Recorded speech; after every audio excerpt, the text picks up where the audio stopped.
Clement VII. After Adrian, another Medici. At the conclave, Leo's cousin, Giulio, won the tiara after stubborn competition from Cardinals Farnese and Wolsey. He took the name Clement VII. Giulio de Medici was born in Florence in 1478. Created cardinal in 1513, he was considered the architect of Leo's foreign policy. Giulio was a handsome man of good morals and quite free from the frivolity of Leo X.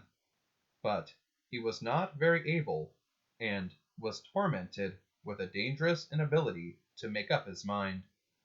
In short, he was scarcely the Pope for troubled times. Two tragedies mark the reign of this second Medici Pope: the sack of Rome and the loss of England.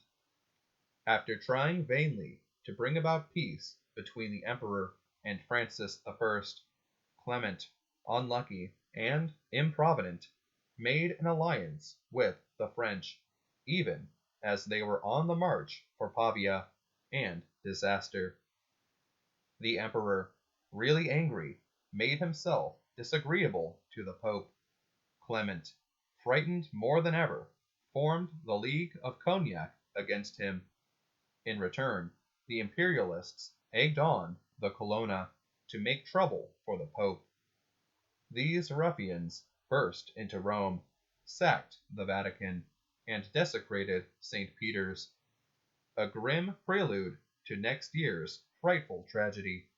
The next year, 1527, the Imperialist army in North France, infuriated by lack of pay and longing for plunder, marched south.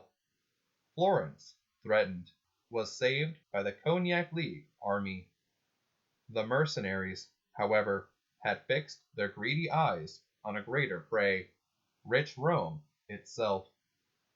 Abandoning even their guns, the motley horde of Spaniards, Italians, and Germans hastened toward the city.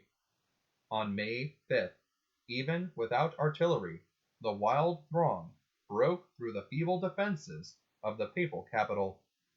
Clement, who had only just reached the safety of the castle of St. Angelo, had to listen to the agonized screams of his poor flock.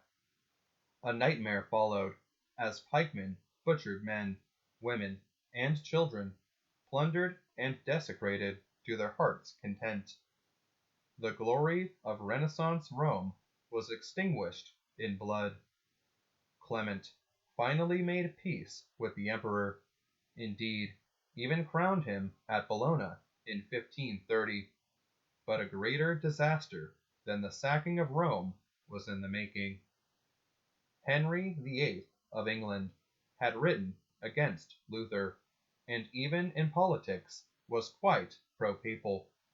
But a lustful attachment to Anne Boleyn showed how weak his principles were.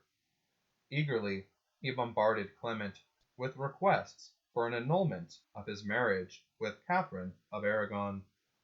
Clement, reluctant to displease the friendly monarch, and hoping that something would turn up to change the situation, stalled and delayed. But he was waiting for a break that never came, and when all the facts were in, there was only one decision possible: that Henry's was a good marriage. Henry did not wait for the final decision. In 1534, he climaxed a series of anti-Catholic acts by forcing the Church in England to break from Catholic unity. Clement VII died shortly after on September 26, 1534. Clement VII, 217th Pope. Christ our King, thy kingdom come.